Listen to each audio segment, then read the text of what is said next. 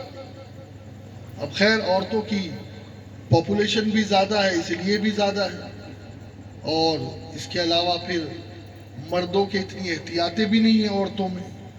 مرد تو کم بولتا ہے, عورتیں تو چپ ہی نہیں ہوتی. اور اللہ رحم کرے, میں آپ کو کیا بتاؤں, رسول پاک کی بارگاہ میں جب میں حاضر ہوا تو وہ پیچھے آج کل ایک سسٹم بنا ہے جنت کی کیاری میں حاضری دینے کا, تو کبھی کبھی ان کا بھی نمبر آتا تھا پیچھے. اللہ اکبر, خدا کی قسم, وہ روضہ رسول کہ جہاں جبریل بھی اپنے پروں کو سمیٹ کر آتے تھے. ادب گاہے زیر آسماں اس عرش نازک تر, نفس گم کردہ می آید جنید و بایزیدی جا. جہاں بڑے بڑے اللہ والے اپنے لبوں کو سی لیتے تھے. قرآن کے لا ترفعوا اصواتکم فوق صوت النبی, اپنی آوازوں کو اونچی مت کرنا نبی کی آواز کے سامنے.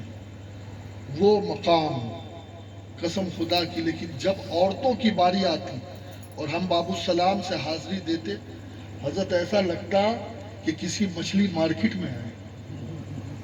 میری بہنوں اپنی آواز پر قابو رکھو, سل دو اپنے لب کو, اس لیے کہ یہاں آواز اونچی ہونے کا مطلب قرآن کہتا ہے کہ اعمال اکارت کر دیے جائیں گے اور ایمان سلب کر لیا جائے گا. جی اگر کسی نے بے ادبی کے ساتھ ایسا کیا ہے تو مچھلی مارکیٹ روزے رسول پر کیا ادب ہونا چاہیے, چلم پکار چیخ, لا حول ولا قوت الا باللہ. اب وہ عورت غسل دے رہی تھی, دو عورتیں کھڑی تھی, تو جو عورت کا انتقال ہوا تو بڑی خوبصورت تھی. بس میں ختم کر رہا ہوں اس لیے کہ جو ہے وہ ٹرین کا وقت بھی بالکل ہو چکا ہے. غسل دے رہی تھی وہ عورت غسالہ. اب جس کا انتقال ہوا تھا وہ جوان عورت تھی, خوبصورت. دو عورتیں کھڑی تھی, انہوں نے پوچھا یہ کیسی تھی؟ تو وہ غسل دیتے دیتے پانی ڈالتے ڈالتے, ارے اس کا تو اتنا اس کی زبان سے نکلنا تھا کہ اس کا سیدھا ہاتھ اس کی بائیں ران پر چپک جاتا تھا. اللہ کی قدرت. اب غسل تو ایک طرف, وہ ہاتھ نکال رہی ہے تو اس کی ٹانگ آگے آ رہی ہے. اب بوال مچ گیا ہر طرف. اب جناب اس نے کہا کہ ہم اس کی ران کاٹیں گے. تو جو میت کے گھر والے تھے کہا خبردار, ہم اجازت نہیں دیں گے. پھر کہا اب کیا کیا جائے؟ کہا اس عورت کے ہاتھ کاٹے جائے. اللہ اکبر. تو دونوں حیران. کہا جب کئی بات نہیں بنتی فاسألوا اہل الذکر ان کنتم لا تعلمون. کہا اس وقت مدینے میں کوئی بڑا عالم ہے تو اس سے پوچھتے ہیں کہ اس کا کوئی سمادھان ہے. لوگ پہنچے امام مالک کی بارگاہ میں. امام مالک, امام دار الحجرہ, عاشق رسول, عاشق مدینہ, جو کبھی زندگی میں چپل پہن کر مدینے میں نہیں چلے, جو کبھی مدینے میں سواری پہ نہیں بیٹھے, جو مدینے میں چلتے تو بیچ سے نہیں بلکہ دیواروں کے سہارے چلتے. کہیں حضور کا قدم ہو اور میرا قدم اس قدم پر نہ پڑ جائے. اے ہے کیسے ادب والے. جب بھی حاجت آتی, حاجت ہوتی تو حدود حرم سے باہر جاتے, حاجت کر کے پھر تشریف لاتے. زندگی میں ایک بار حج کیا. کتنی دور ہے مدینہ؟ مکہ 450 کلومیٹر, پرانا 350 مائل. ایک بار کسی نے کہا حضور آپ جاتے؟ مجھے ڈر لگتا ہے کہیں میں مدینے سے باہر گیا اور موت آ گئی تو مجھے مدینے میں مرنا ہے.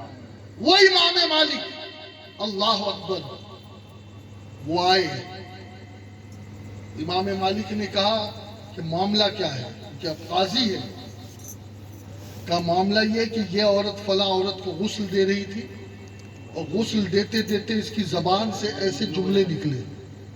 کہا اگر اس کی زبان سے ایسے جملے نکلے تو یہ دو عورتوں کو گواہ میں پیش کرے, دو عورتوں کو گواہ میں پیش کرے کہ یہ ایسی ہی کردار والی عورت تھی, اور عورتوں کو پیش کرے اور بتائے, ثبوت لائے نا, جو کہا ہے اس کا ثبوت لائے. اللہ, اب وہ کہاں سے ثبوت لاتی؟ جھوٹی تھی, جھوٹی تھی, ثبوت ہے ہی نہیں, ثبوت ہی نہیں ہے. کہا پھر؟ کہا اب دوسری شکل یہ ہے کہ 80 کوڑے لگائے جائے. ہاں, کسی پر جھوٹا الزام لگانے والے کی سزا کیا ہے؟ آج جس کو بھی دیکھو مرضی آ جاتی ہے, ارے یہ تو زانی ہے. ابے بے وقوف, 4 گواہ پیش کرنا پڑے گا. اور پھر زانی نہیں, صرف یہ نہیں کہ ساتھ بیٹھے تھے یا ساتھ لیٹے تھے یا ایک کمرے میں تھے, نہیں, بلکہ سرما دانی میں سلائی یا سوئی دھاگا اس طریقے سے چاروں نے دیکھا ہو. تین نے کہا کہ ہاں ہم نے سرما دائنے اور سلائی میں دیکھا، اور ایک کہتا مجھے شک ہے، تو گواہی خارج، اور چاروں کو 80 کوڑے. یہ ہے شریعت. ہاں آج لوگ بہت آسان سمجھتے ہیں، جس کو دیکھو ارے وہ تو ایسا، وہ تو ایسا، وہ تو ایسی، وہ تو ویسی، لا حول ولا قوت. کیوں اپنی آخرت برباد کرو؟ اول تو نیکی ہے ہی نہیں، اول تو کچھ کمائی ہے نہیں. ہاں اور اس کے اوپر یہ ہے کہ الزام تراشیاں. اب اللہ اکبر. امام مالک نے کہا اس کے علاوہ اور کوئی صورت نہیں کہ اس نے گواہ نہیں پیش کی اور جھوٹا الزام لگایا، اور وہ بھی ایسے پر جو بیچاری بول نہیں سکتی، جو قبر میں جانے والی ہے. اب یہی ہوا، جلاد کو بلایا گیا، پردے کا انتظام کرایا گیا. یہ نہیں کہ یہ سب ہاں عریانیت میں ہو رہا ہے، نہیں، پردے کے ساتھ. ایک کوڑا مارا گیا، 2 کوڑا مارا گیا، 3 کوڑا مارا گیا، 4 کوڑا مارا گیا، 5 کوڑا مارا گیا. وہ بے ہوش ہو گئی. امام صاحب نے کہا اسے ہوش میں آنے دو. پھر ہوش میں آئی، پھر کوڑے مارے گئے. یہاں تک کہ جب 79 کوڑے ہوئے تب تک کہ ہاتھ چھپکا ہوا تھا، اور جیسے ہی 80 اور لاسٹ کوڑا پڑا ہاتھ الگ ہو گیا. ہاتھ الگ ہو گیا، ہاتھ الگ ہو گیا. اللہ کو سمجھ میں آئی یا نہیں آئی بات؟ کسی پہ الزام مت لگاؤ، خدا کے لیے، خدا کے لیے پاک دامن رہو، پاک دامن بنو. اور آدمی جیسے خود ہوتا ہے ایسے ہی دوسروں کو بھی سوچتا ہے. یاد رکھیے، آپ کا نظریہ بتائے گا کہ آپ کی سوچ کیا ہے. خیر، میرے نبی نے کہا ان عورتوں کی گواہی نوٹ کر لو. کل یہ نہ ہو کہ جب اس کے گھر میں بچہ آئے تو معاذ اللہ اس بچے کی نسبت کسی اور کی طرف کی جائے. نہیں، وہ بچہ حنظلہ کا ہی ہے، وہ حنظلہ کا ہے. اس لیے کہ حنظلہ نے وظیفہ زوجیت ادا کیا اور غسل کے بغیر گیا تھا. اللہ اکبر. غسل کے بغیر شہید ہو گیا.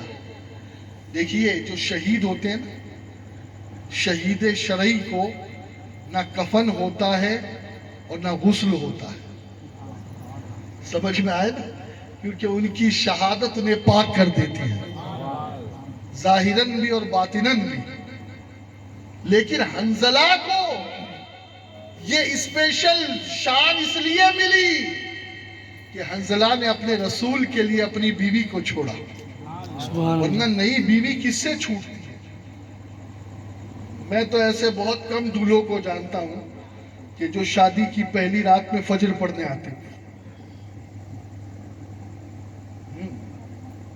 شادی کی پہلی رات میں فجر پڑھنے آتے ہو، ایسے بہت کم دولہوں کو میں جانتا ہوں. جبکہ حقیقی بات تو یہی ہے کہ دلہن کو بھی پڑھائے نماز، خود بھی پڑھے. اس لیے کہ میرے رسول فرماتے ہیں، اللہ عرض کرتے ہیں، اے اللہ اس گھر کو ہمیشہ ہرا بھرا رکھ جس گھر میں بیوی اپنے شوہر کو اور شوہر اپنے بیوی کو فجر کے لیے جگائے. میرے نبی نے اس گھر کے لیے دعا کی ہے. یہاں تو ناپاک پڑے رہتے ہیں، پھر مولانا تعویذ دو، کماتے بہت ہے، جاتا کہاں ہے سمجھ میں نہیں آتا. ابھی ناپاک پڑے رہو گے، گھر میں اللہ کی رحمت کے فرشتے نہیں آئیں گے تو برکت کہاں سے ہوگی؟ ہاں فوراً غسل کر کے پاک ہو جاؤ. خیر، صبح تک انتظار مت کرو. تو پھر یہ مرتبہ کیوں ملا؟ یہ جوانی کی وجہ سے مرتبہ ملا. اور بھی بہت ساری باتیں ہیں جوانی کے حوالے سے، بس گفتگو یہی میں ختم کر رہا ہوں. اپنی جوانی کو سمجھو. جوان کی 2 رکعت اللہ کے نزدیک بوڑھوں کی 1000 رکعت پر بھاری ہے. بوڑھے رکھ کر تو ہر کوئی داڑھی رکھ لیتے ہیں، مزہ تو تب ہے کہ جوانی میں داڑھی رکھو. بوڑھے ہو کر تو ہر کوئی جاتے حج کرنے کے لیے، ارکان ادا نہیں ہو رہے جناب، ویل چیئر پر جانا پڑ رہا ہے. ہم کہہ رہے جوانی میں حج کرو، جوانی میں بارگاہ رسول میں جاؤ، جوانی میں اس در پر جاؤ. اور سنو ایک بات بہت توجہ سے سننا، بہت توجہ سے. اللہ کے نبی فرماتے قیامت کے دن اللہ اس جوان کو اپنے عرش کا سایہ عطا کرے گا کہ کہ جو جوان تنہائی میں اللہ کے خوف سے رویا ہو اور اس کے آنسو نکلے ہو تنہائی میں. اے میری بہنوں، بہت رو چکی رشتے کے لیے، بہت رو چکی دنیا کی طلب کے لیے. اب تھوڑا اللہ کے خوف سے رو، اللہ کے خوف کو دل میں جگا دو. خدا کی قسم اللہ رب العزت وہاں سے تمہیں روزی پہنچائے گا اور وہاں سے تمہاری قسمت کھولے گا جہاں تمہارا گمان بھی نہیں جائے گا. حضرت عمر کے پیچھے ایک جوان نماز پڑھتا تھا. بس گفتگو ختم کر رہا ہوں میں اس واقعے پر. حضرت عمر کے پیچھے کسی ولی کے پیچھے کوئی نماز پڑھ لے اللہ اس کی بخشش کر دیتا ہے. وہ عمر جس کے آداب پہ شیدہ سقر، اس خدا دوست حضرت پہ لاکھوں سلام. کیا شان ہے عمر فاروق کی. میرے نبی فرماتے عمر جس گلی سے آ جائے شیطان اپنا راستہ بدل دیتا ہے. یہ شان ہے عمر بن خطاب کی. اللہ اکبر. وہ عمر کچھ دنوں تک وہ جوان نظر نہیں آیا، جوان نظر نہیں آیا. حضرت عمر نے کہا کہ وہ جوان گیا کہاں. ڈھونڈتے ڈھونڈتے اس کے گھر گئے. اس کے بوڑھے باپ سے ملاقات ہوئی. اب اس کے بوڑھے باپ نے رو رو کر کے اپنے بیٹے کا پورا واقعہ سنایا. بس میں چند لفظوں میں عرض کر رہا ہوں. اس نے کہا ہوا یہ کہ ایک عورت ہمیشہ اس کے لیے دروازہ کھولی رہتی تھی جب وہ رات کو نماز کے لیے جاتا. لیکن ایک دن اس عورت نے اسے بلایا، وہ نہیں گیا تو ہاتھ پکڑ کر کے اسے گھر کے اندر گھسیٹ کے دروازہ بند کر دیا. لیکن چونکہ میرے بیٹے کے دل میں اللہ کا خوف تھا، میرے بیٹے نے کوئی گناہ نہیں کیا بلکہ اس عورت کے اس عمل کی وجہ سے بے ہوش ہو گیا. اب جب ہوش آیا وہ عورت بھی ڈر گئی تو اس عورت نے گھر کے باہر اسے پھینک دیا. پھر گھر کے باہر سے کسی نے اس بچے کو میرے پاس لا کر کے چھوڑا کہ یہ تمہارے بیٹے کی حالت دیکھو. میں نے پانی چھڑکا، میرا بیٹا ہوش میں آیا. میں نے کہا بیٹا یہ کیفیت کیا ہے، کیا ہو گیا؟ ابا اللہ کے خوف کی وجہ سے میرا یہ حال ہے. اس طریقے سے ایک عورت ہمیشہ دروازہ کھول کے مجھے اندر بلاتی میں نے، لیکن اس عورت نے ایک مرتبہ مجھے گھسیٹ لیا تو اللہ کے ڈر کی وجہ سے میں کانپ رہا. یہاں تک کہ یہ بات کرتے کرتے اس بچے کے آنسو نکلے اس جوان کے، اور وہیں پر اس کا انتقال ہو گیا. انتقال ہو گیا. حضرت عمر نے کہا تیرا بیٹا اتنا نیک، اتنا اللہ سے ڈرنے والا. آج کا نوجوان تو تلاش کرتا ہے کوئی فیس بک پہ مل جائے، کوئی انسٹاگرام پہ مل جائے، کوئی ٹک ٹاک پہ مل جائے، کوئی اس سائیڈ پہ مل جائے، اس سائیڈ پہ. آج کی عورتیں تلاش کرتی ہے، لیکن وہ جوان سامنے تلاش کرنے والی بلا رہی ہے، اللہ کے خوف سے بے ہوش ہو رہا. اتنا نیک کہ مجھے اس کی قبر پر لے کر چلو. باپ لے کر گیا اپنے جوان بیٹے کی قبر پر. حضرت عمر نے کہا او جوان سچ سچ بتا، اللہ نے تجھ سے جو وعدہ کیا تھا وہ پورا کیا یا نہیں؟ یہ حیران کہ اس سے اللہ نے کیا وعدہ کیا. قبر سے آواز آئی اے عمر اللہ نے جو وعدہ مجھ سے کیا تھا وہ پورا کیا اور میرے رب نے مجھے 2 جنتیں عطا فرمائی. اب آپ کہیں گے اللہ نے یہ وعدہ کب کیا تھا اس جوان سے؟ کہاں کیا تھا یہ جوان سے؟